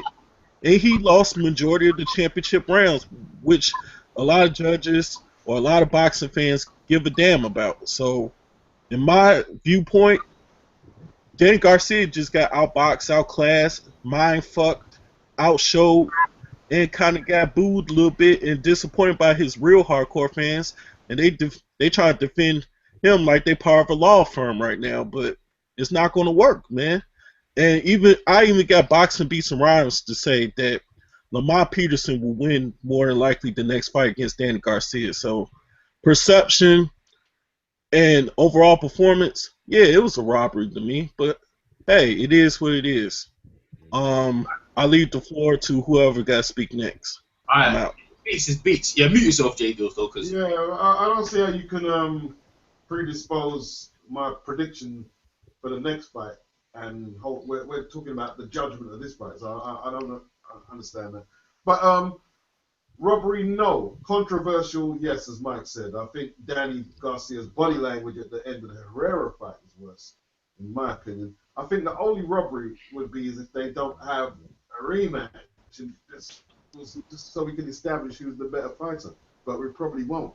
I think we're getting robbed out of a lot of fights that are close and haven't happened again. I think Broner and Maidana, not that it was really close on the scorecards, but it was competitive. And I think, like back in the day, we used to get trilogies, loads of trilogies, man. Like, and it just doesn't happen no more. Like, somebody escapes with a split decision, and they're acting like they totally own the guy, and they didn't own the guy. You know what I mean? Like, we should definitely see this contest at a few more angles, with a few more scenarios. You know what I mean? So that's the only robbery in my opinion. I'd love to see it again. I think the chemistry between the two works really well. I'd love to see how both of them approach the rematch, and it should happen again. Man, cool, man. Go ahead, Dana. No, I don't think it was a robbery at all. Again, it just goes back to the perception of the fight. It was different opinions on uh, the way people saw the fight. Um, but again, in my opinion, it's those first 5 rounds where Lamont Peterson, in my opinion, he was moving around the ring, but he wasn't effective. Danny Garcia, by him moving forward, it's no robbery, in my opinion. It's not a robbery. All right, then offense for that. Chris Caban. No robbery. Close fight, yes. I had it on 115, 113. But it wasn't a robbery. It could have been either way, depending on what you were looking for. Who was scoring the fight, how you saw it. Yeah. But not a robbery. Yeah. Close fight. That's what I got to Yeah, yeah. I think, to be honest with you, man, like, I think the overreaction from certain people, what they saw is like it comes down to what people like as well, perception. And again, but in people's eyes, that was a robbery. If they like that type of style, where you saw a dude outbox him on the back foot.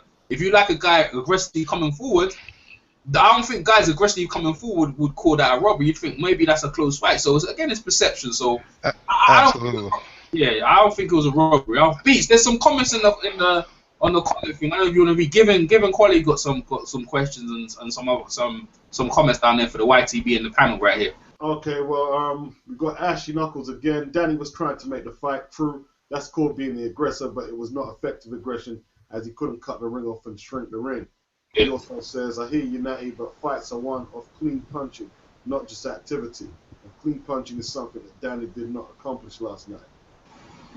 Well, you want to respond to that, Natty? Yeah, you want to respond to that, Natty? What he said? He said, I hear you, Natty, but fights are one of clean punching, not just activity. And clean punching is something that Danny did not accomplish last night. I kind of disagree on that somewhat. You mean at times Danny was swinging and missing, and swinging for the fences, and he wasn't landing anything. But the few clean punches that were landed over the first 7 rounds were landed by Danny Garcia and not Lamont Peterson, because Lamont Peterson wasn't throwing nothing more than a jab, man, for the most part. You know what I mean?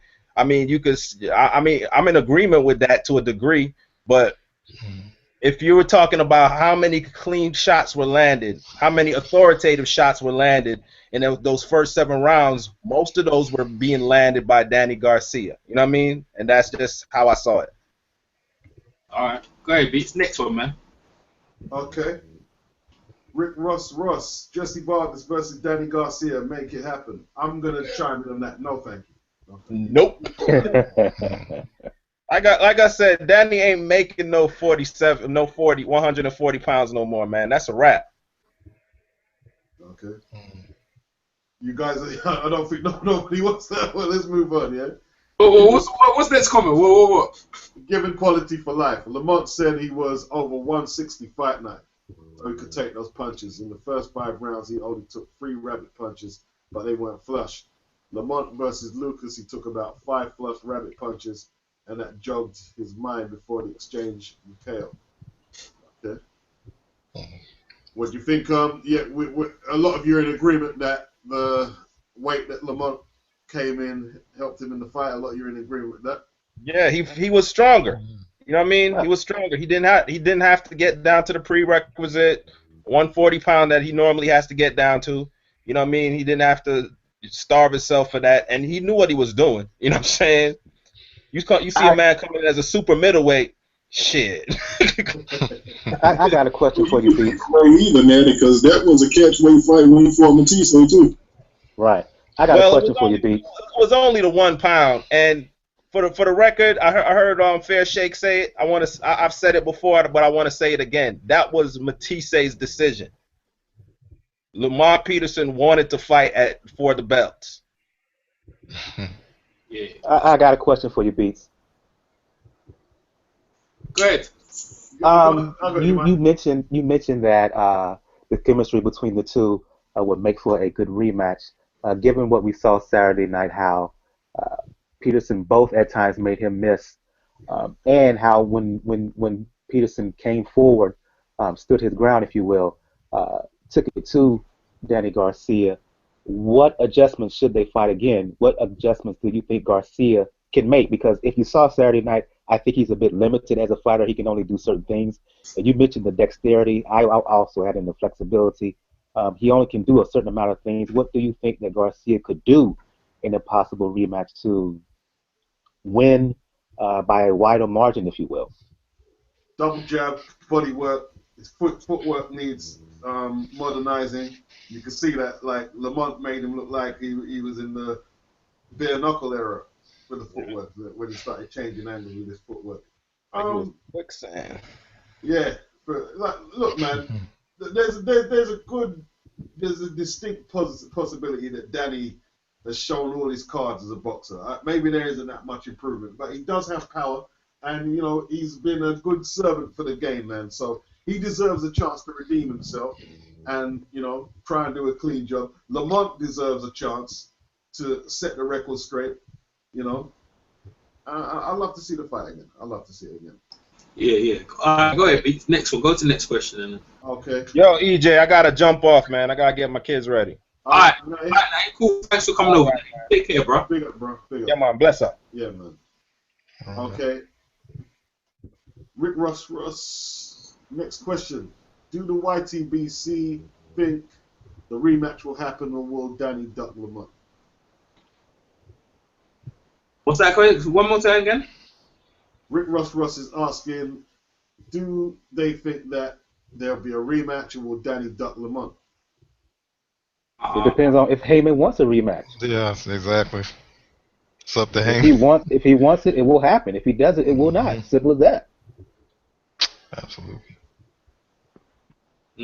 Yes, I agree with what the guy said, man. Anyone else add on that? Nope. Guess that's what it is, man. Go ahead, Beats. He also says Lamont Peterson won, in his opinion. That's all. Well, if I go back to our post fight, what we got there, I mean, I know they're going in. What is doing? I'm not going to read them out. You know what? Now in it because they're going in. They're going in on us. No, I'm not going to read the negative ones. Hectical Steel, he says, Danny Garcia won by 1 round on my scorecard. Lamont Peterson came on strong near the end. He made Garcia look so flat-footed, he should have let his hands go more in the earlier rounds, and he would have breezed it. I rate Peterson. I think he's a decent fighter. Any fighter with good movement and a long reach beats Garcia, I should say. Man, was talking about Garcia versus Floyd. Floyd would school it. Now that's we don't. No one wants to see Garcia versus Floyd. Not now.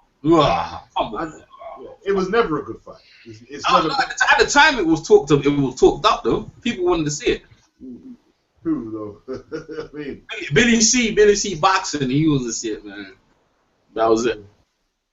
Toro the Illusionist too. He says good video beats, very subjective fight. Jay do. Is that Jay? Go ahead, Beats. Go ahead.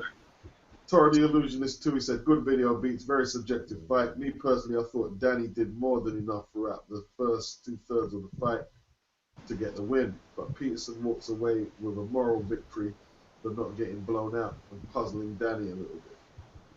Okay, I think Peterson done more than puzzling. I think he contested the fight, But South Star Online, he says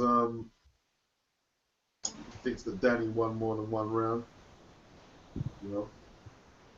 JB42314, he said he had Peterson winning initially 15-13. We watched it and had it for Garcia 16-12.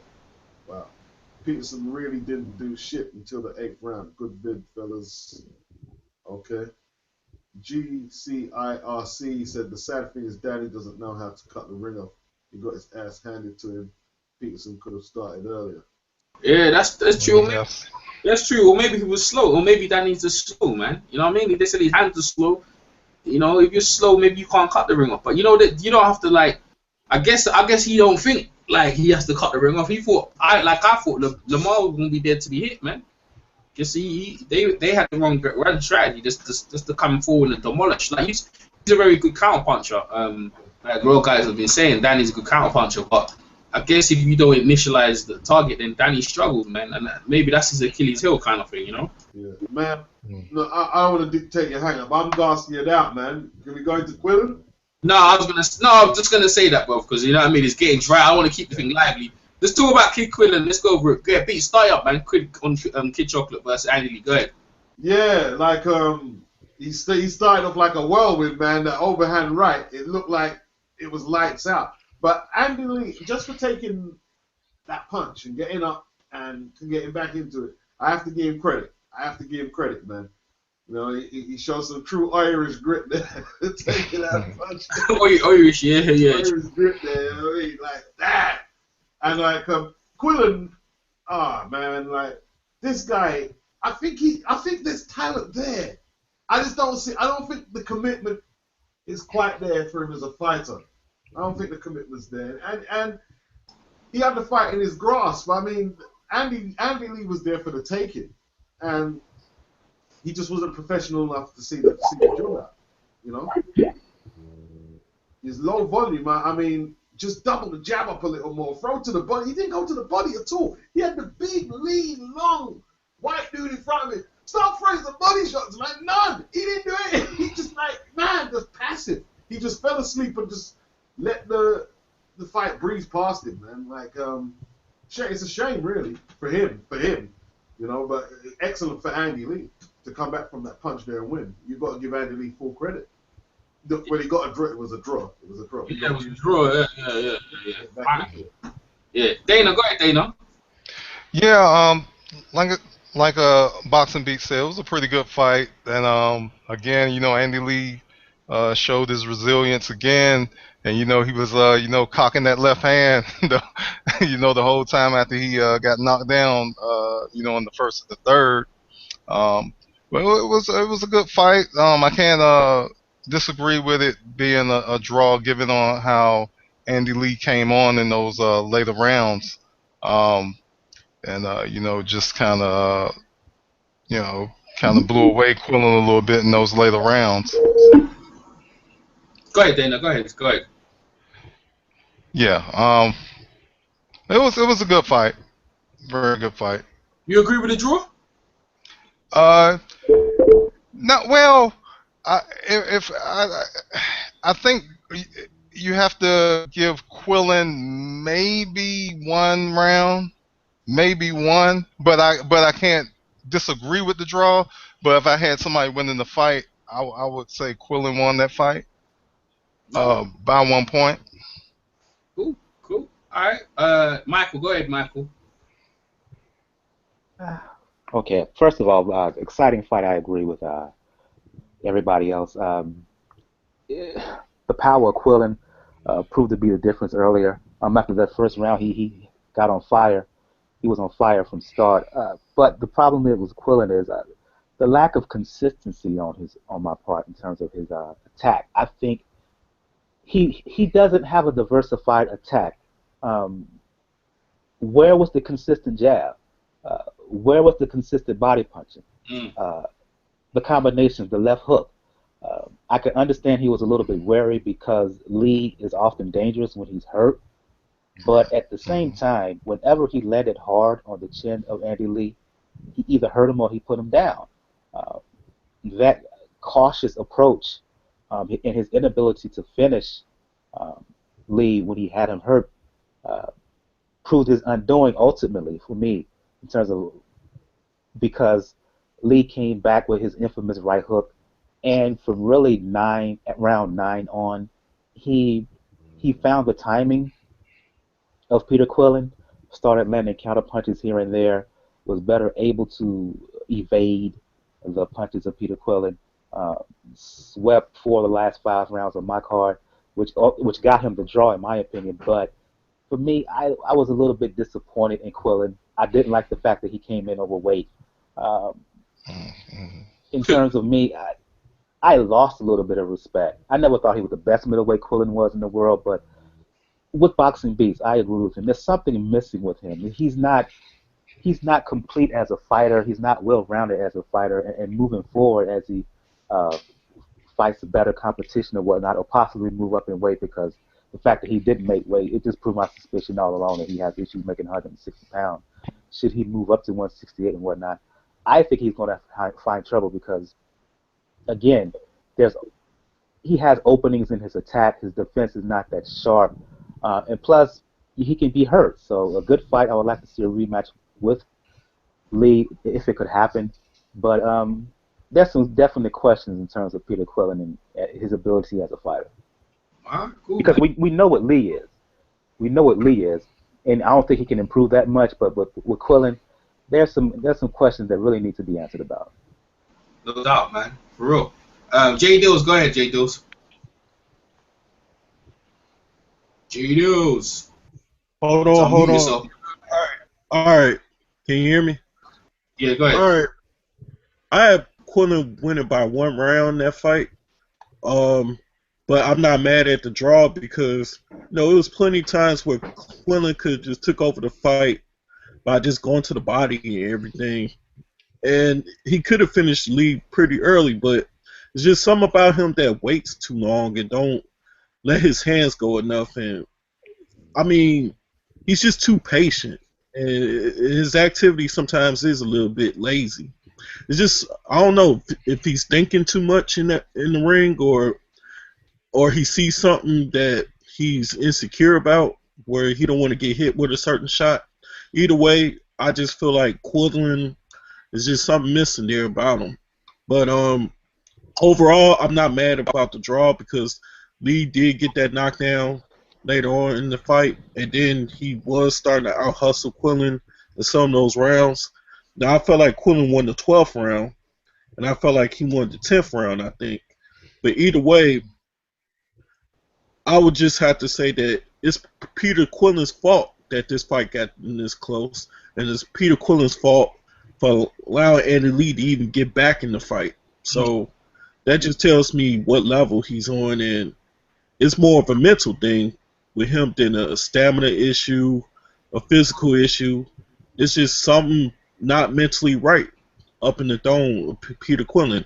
Like, how would he go against somebody like a Golovkin or even a David Lemieux?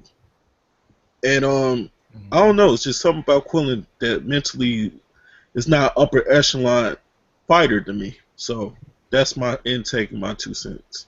Thanks, J Dills. Moving on. Chris Caban. Go ahead, Chris. I was never impressed with Kid Chocolate, EJ, but I thought he won last night, but he let Andy Lee get back in the fight. He got dropped, and he just doesn't throw a lot of punches. I've never really been impressed with the kid. Never. So who won the fight, man? That's all I gotta say about that fight. Oh, that's it. I had fight. Quillin won the fight by 1 point, but it could have went either way. He let Andy Lee get back in the fight. Shit, man. Most of the people not dreaming the draw, man. Like, I saw the fight, man, and I'll be honest with you. When I saw it, I saw both dudes trying to knock each other out, and they realized they had a lot on the line. And it looked like when the draw was ready, it's like paying a big sigh of relief for the two of them. But J Dills brought up a good point, man. It's Kid Chocolate. Like, he looked like, man, he was on course to finish him off, man. He just took his foot off the accelerator and just went into cruise control, man. And that ain't good enough, man. That ain't good enough. If you're trying to show that you're one of the elite in the middleweight division, you just gone down and ranked. First off, you missed the Carvajal fight. Not Carvajal fight, or that Russian dude. What's his name again? Not Carvajal. What's his name? You know that Russian dude's name? The one Andy Lee knocked out.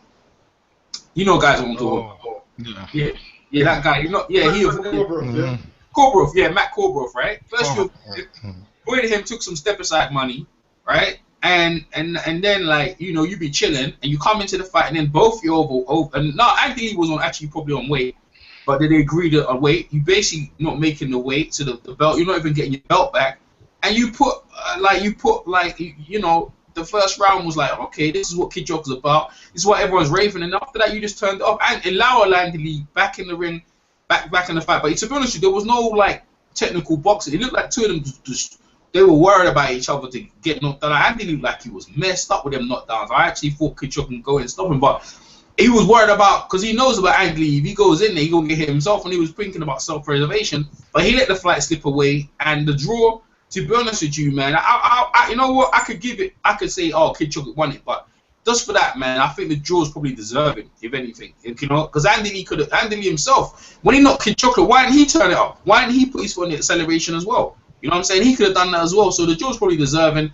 And to be honest with you, this is not the most exciting fight, but the two of them are not the most exciting in the division. And furthermore, Billy Joe Saunders has now come out on Twitter, and he's so happy about this right now. He's so happy. He called Andy Lee, said, "Yeah, man, we can make this fight mega for the two travelers." That's over here, Irish people who basically don't live in houses; they live in like caravans, right?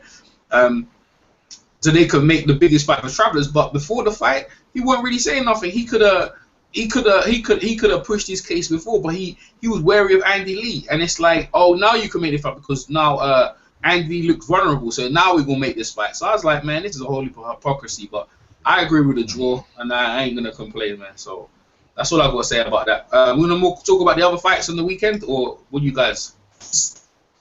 Well, I didn't see Errol Spence on no one. So Errol Spence. Go ahead, man. Go ahead, because now he's go ahead. Talk about Errol Spence, because I saw he just blew the dude out. It was like, you know, mismatch, for real. But go ahead, Michael. I mean, look, I've said it before about Errol Spence Jr. I've been very high on him from the beginning of his career. As a matter of fact, Natty Turner and I was talking about Errol Spence last night on Twitter. Mm-hmm. The guy he fought, he wasn't a bum. He was a tough guy. Had a good record, good reputation coming in. And Errol Spence basically just had his way with him and blew him out. Blew out a guy who had never been down before. So when I look at Errol Spence, I just think he is a complete package. Of course, he hasn't been truly tested yet. He hasn't been hit by a guy. He hasn't fought a top 10, top 15 guy yet. But I think he has the ability, the skill set, the intangibles to rise once he faced the better competition. And I've said it before, and I'll make this observation again, a prediction, if you will. I think that in a year, Errol Spence will be ready for a world title shot, and I think in 2016, should he get a world title shot, he will win it, particularly if it's against Keith Thurman. I mean, I've been talking about that on my show, and I will say it here. I want to see Errol Spence fight Keith Thurman in 2016 for the welterweight title, and if it happens, should Spence keep progressing at the rate he is, I think he can beat him. I really do. That's how I think of Errol Spence. I think he's the goods. Well, the thing is, yeah, okay. He was a little unlucky in some of them Olympic fights or so.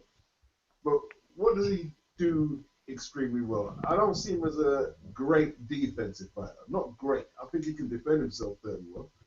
Is he a huge puncher? Is he particularly? What is it everyone is saying? I'm not saying he can't do all these things that people are saying, but what is it you guys are seeing?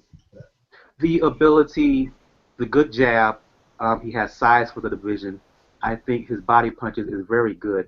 I think he's a harder puncher than you give him credit for. I mean, when you go up against a guy who's never been down and you basically take him out, that says something right there.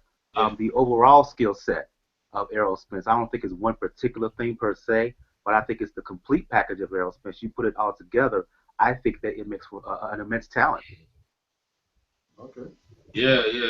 What That's what he's selling, that's all. No. You made him over as well, because he's like Michael said, the dude never been stopped before, and he had a good record coming into that fight. Last time he lost was 2013. He had like 7 on the trot, and like he never been stopped before. And Errol Spence dealt with him in 4. You know what I'm saying? So you know he that I don't know about that dude. That's Samuel Vargas. I don't know where he gonna do from that point onwards. But anyone else want to take on Errol Spence? No, I just want to say his competition, the grade of his competition is low. So the guy he went against was solid. Now that who did why? Okay, you're saying that guy went the distance. Who with? No, but who's Errol Spence win the distance with? He's a prospect still, isn't it? Yeah, that's what I'm saying. We're saying that this guy was tough, but how do we quantify his toughness? Like he hasn't got a losing record. He's only ever lost once and got 1 draw. Yeah, he's never been stopped. Who's he been fighting? Again, but again, it's the same with Errol Spence. He ain't fought no names either. So they it's a crossroads fight, isn't it? So no, he didn't. Nothing on paper had him blowing out this dude in 4 rounds, man. He didn't see it because just showing he's a good talent at that level. He's too talented for that level. But You know, if he went the distance, I don't even know. If he went, I ain't trying to say you should fight Keith. We would be saying, well, he shouldn't be going the distance with a guy like that. And again, let me clarify here. I'm thinking not now necessarily, but I'm thinking long term. Give him a year. Give him a year. Give him the time to fight a top 10, top 15 guy. I personally think, I think he will do the job. And I'm just thinking long term prognosis here. All right, cool, man. Well, the thing is, some people are saying he can beat up Thurman now. Oh, not now, but again, long term. Yes, I do. Ooh, all right, cool. It's a sleeper coming in the division. Next fight, you guys, I think you see it, Orlando Salido versus Roman Martinez. Did anyone see that fight? No, I didn't. I didn't see that fight. I did. Yeah, I see it. Yeah, so you I see it. I shared it around today, man. I saw it. Go, Michael. I saved them. Watch it later. Yeah, Michael, you saw it. Go ahead, Michael. Fight of the weekend, as far as I'm concerned. I mean, what can you say? It was two solid professional guys going in there. It was a war. Salido got off to a. Salido does what he does. He's a pressure fighter that likes to go to the body. He's a truth tester. If you have the intangibles, if you have the heart and the toughness, combine that with skill, you can beat him. But if you don't, he will run you over and he will punk your ass out. Basically, to be really honest about it, that's what he does. He didn't do it against Mikey Garcia because Mikey Garcia proved to be the goods. Rocky Martinez, I was a little bit worried because I must admit here, I underestimated Rocky Martinez a little bit here. His power surprised me. He knocked Salido down in 2 and 5. And whenever Salido seemed to gain momentum, he would land with the right hand and thwart that. He would stop Salido in his tracks. Salido, he closed strongly. But I'm not too mad at the fact that Rocky Martinez got a decision, close decision in his hometown, which I kind of suspected if it was to go to the cards, he would get that. But Martinez, he deserved the verdict in a close way in that bout. But again, overall, treat yourself and find that fight. It's all over YouTube now. But very good fight, the best fight of the weekend by far. All right, cool, man. I saw it. No one else saw it apart from me and Mike? No. Oh, okay. I agree with Mike, man. I think it was that for excitement. That's fight of the weekend, man. That is fight. I was thinking of doing some commentary, but I got too many strikes, man. I'm gonna leave it a little bit. I got too many strikes on my channel, man. I can't bother. But I'm telling you, man, I got a good copy as well because the copy I gave Mike, it wasn't too good. JD's got to go, yeah. All right, cool. Game of Thrones, all right, JD, was no problem. What I'm saying is that fight was an exciting fight. Salido got knocked down. Salido was putting his pressure on. Remember, Salido was in Fight of the Year last year with that Thailand bet, and he more or less continued what he was doing from the last fight. But it didn't work no more. I think he's got too much ring rust on him, and he got listen, bro. He got a beating, man. Martinez, and remember what Salido? Remember, he's in Puerto Rico as well. Yeah, so Salido normally, usually does his things against the Puerto Rico fight. Hey, man. He got a whooping, boy, and a good one as well. But it was an exciting fight, still bringing pressure. But I don't know where Roman Martinez came from, because usually I remember that's the same Roman Martinez lost against Ricky Burns, man, and I didn't rate him, boy. So, but he brought it, man. He showed what he was made of, and that was an exciting fight. And he deserved to win, man. He deserved to win. So not only did he lose, he got knocked down by Ricky Burns. Yeah, I know. That's what I'm saying. So I didn't rate him at all. One more, the other one was more highly ranked. So that was a really good fight. You guys check it out. If you on YouTube, you just type the name in, you'll find it, and a really good quality at that. Because I think the copy I gave Michael earlier on wasn't too good. The copy recently is a really good copy. So try and check that out. There's some fights in England, but I ain't gonna go into them because they were so whack. I ain't gonna lie to you. Just Warrington and some of the fights in the UK, but I ain't really done. They weren't that good, man. They weren't that good at all. By the way, Ned's in the boxing voice. He's getting roasted over there. He's probably getting roasted with the Danny situation over there. So I'm gonna go check that out in a bit. What did he say? Ned's he's probably not. Danny's his favorite fighter, so I'm sure he's getting roasted over there. So I'm gonna go jump over there in a bit. Anyone else? Anyone add anything?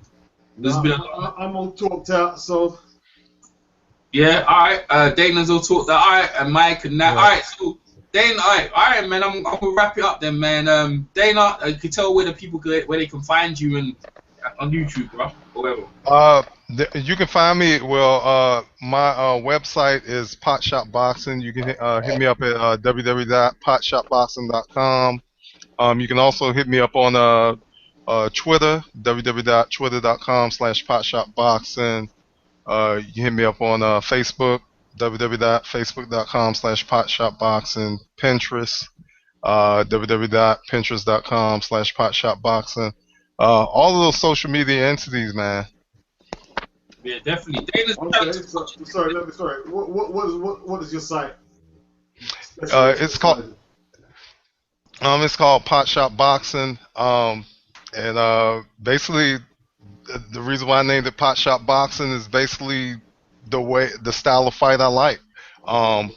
Based on my favorite fighter is Pernell Whitaker. So I based it on Pernell. So I like defensive fighters. That's my thing. But of course, I like all action too. But it's always great to see defense because it's the beauty of boxing, of hit and not be hit. So what content and format is it? Blogs and videos? It's a combination of both. It's content. It has some videos up there, images, but for the most part, like a blog. Okay, I'm gonna go check it out. Yeah, man. Right. For real, man. Thanks for that, Dana. Boxing Beats. Where can the people find you? If anywhere, you can plug your page as well. Plug your page as well. Go ahead, Beats. Yeah, man. Definitely YouTube, YTBC, Boxing Beats and Rhymes, Boxing Beats and Rhymes, Facebook, Boxing Beats and Rhymes, Twitter, Boxing Beats and Rhymes, the Purist Boxing Forum, and all that good stuff there, man. Yeah. All right. Yeah, you can find them there. Go ahead, Chris. Chris Caban. We live, eat, sleep, boxing fans paradise on Facebook. Definitely, man. Chris didn't even plug his YouTube channel, and I forgot about that one. Nah, I don't really be up there that much. You can find me on Facebook. Oh yeah, that's what Chris has out. Go ahead, Michael. Tell the people, man. Okay, Pound for Pound Boxing Report, live YouTube show, as well as a podcast and blog. If you want to find information, P4PBoxingReport.wordpress.com, and repeat that, P4PBoxingReport.wordpress.com. On the blog, you'll find links to where to find us all over social media, Twitter, Facebook, G+, YouTube, Podomatic, where you can find the podcast. You got a Pinterest board, RSS feed. You can also find us on Stitcher Radio. Just look for P4P Boxing Report over there, and that's it. And just check out the live this past show. I just had a special women's episode, so there you go, Pound for Pound Boxing Report. Yeah, that was a good show though. By the way, that was a good show, man. That's the first. I'm sure you can have many. Mike had a show where he had all females on his show on a boxing hangout. So Dana, I'm sure Michael get his details. Maybe Michael come over there, and then anyone else listening.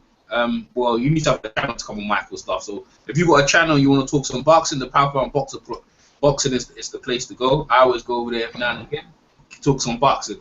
So I'm EJ Boxing Live. Catch me on YouTube, and that's it, man. That's like EJ Boxing, Jarrett Boxing, so you can catch me there. Thanks to everyone who came over. Fair Shake Boxing, Ashley Knuckles. Sorry, Ashley Knuckles, you didn't get a chance to talk. Jay Dills. Who else came over here? I think that was Mr. Natty Turner, and who else? I miss anyone else? I think that was it, right? Fair Shake. Oh, there's Fair Shake, and that was it. Okay, yeah, man. So everyone else who came over, hopefully. These hangouts, I'm going to try and do them every Sunday leading up to May the 2nd. You know what for? Floyd Money Mayweather. See who's going to win that fight. And also, you remember we got Potnikov versus Matisse. Oh, man. Yeah. That's going to be a good one. And Chavez Jr. fighting, too. Yeah, hopefully. Terrence Crawford as well. Yeah, hopefully. Yeah. So hopefully no controversy there. Thanks for you guys coming over Sunday. Enjoy Sunday. All right, fight fans. We'll talk to you soon from everyone else. Peace. All right, peace. Yeah, man.